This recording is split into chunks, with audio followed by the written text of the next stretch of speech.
কেউ একজন আমাকে বলেছিল, সম্পর্কটা টিকিয়ে রাখার জন্য যদি নিজেকে একটু বদলাতে হয় তাতে ক্ষতি কী?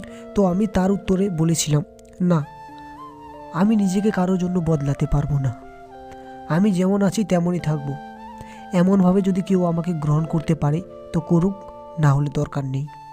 কারণ যার জন্য আমি নিজেকে বদলাবো, একটা সময় পর যদি সেই বদলে যায় কিংবা সম্পর্ক শেষ করে দিয়ে চলে যায়, তাহলে নিজের কাছে নিজের কোনো অস্তিত্বই থাকবে না, নিজের ব্যক্তিত্বটাই মরে যাবে। তাই ব্যক্তিত্ব বিসর্জন দিয়ে কোনো কিছুই করা উচিত নয়। একটা কথা মনে রেখো, নিজের হ্যাপিনেস, সুন্দর রিলেশনশিপ কিংবা গভীর ফ্রেন্ডশিপ কোনোটাই মানুষকে বেশি দেখাতে নেই। নিজের জীবন হোক বা সোশ্যাল মিডিয়ায় একটু কম কম দেখাও। দেখালে নির্দিষ্ট কিছু মানুষকে দেখাও, প্রাইভেসি মেনটেন করো।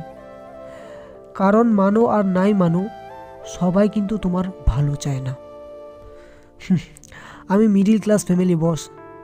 যে বয়সটা ঘুরে ফিরে আনন্দে কাটানোর কথা, সেই বয়সে ফ্যামিলি প্রবলেম আর ক্যারিয়ারের টেনশনে আমি বেঁচে আছি।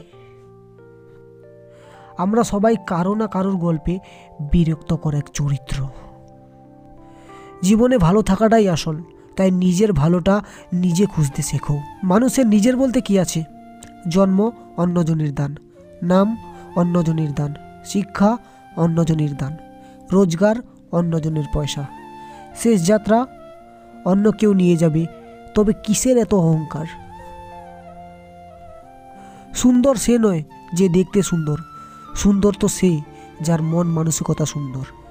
ধৈর্য মানুষকে ক্ষণিকের দুঃখ দেয়, তবে ধৈর্য কখনো মানুষকে ঠকায় না।